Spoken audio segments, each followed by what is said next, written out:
एक बार की बात है। एक गांव में बूढ़ा किसान रहता था, लेकिन उसकी पत्नी जवान थी। उस बूढ़े किसान की पत्नी की इच्छा थी कि उसकी शादी एक जवान व्यक्ति से हो, लेकिन ऐसा नहीं हुआ। वह अपने बूढ़े पति से खुश नहीं थी। इसी वजह से वह निराश रहा करती थी।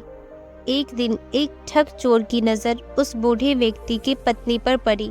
वह उसे लूटना चाहता था। ऐसे में उस चोर ने एक षड्यंत्र बनाया जिससे कि वह उसे लूट सके। एक दिन बूढ़े किसान की पत्नी बाजार की ओर जा रही थी।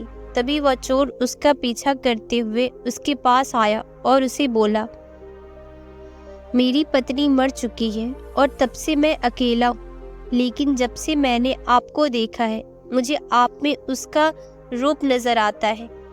मैं आपसे शादी करके एक नई जिंदगी बसाना चाहता हूँ। यह सब बातें सुनकर बूढ़े किसान की पत्नी अंदर ही अंदर खुश होने लगी, क्योंकि वह जैसा चाहती थी वैसा ही एक जवान व्यक्ति उसके सामने खड़ा था जो उसके साथ जीवन बिताने को तैयार था।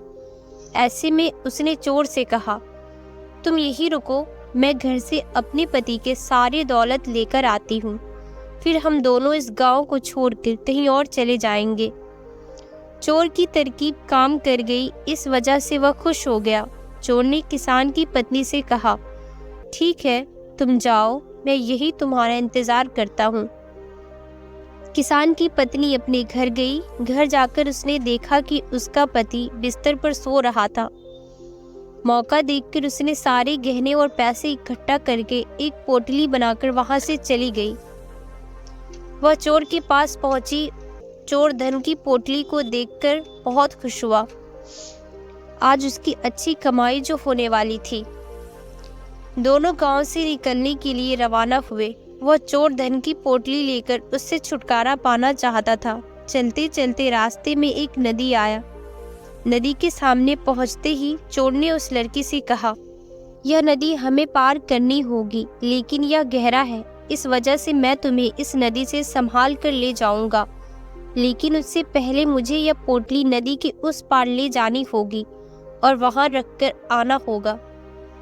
मैं इसे लेकर नदी के पास रखकर आऊंगा और फिर तुम्हें ले जाऊंगा।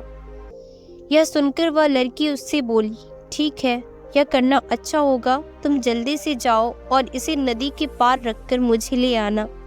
चोर ने पोटली लिया और नदी को पार करके दूसरी ओर चला गया, लेकिन वापस नहीं आया।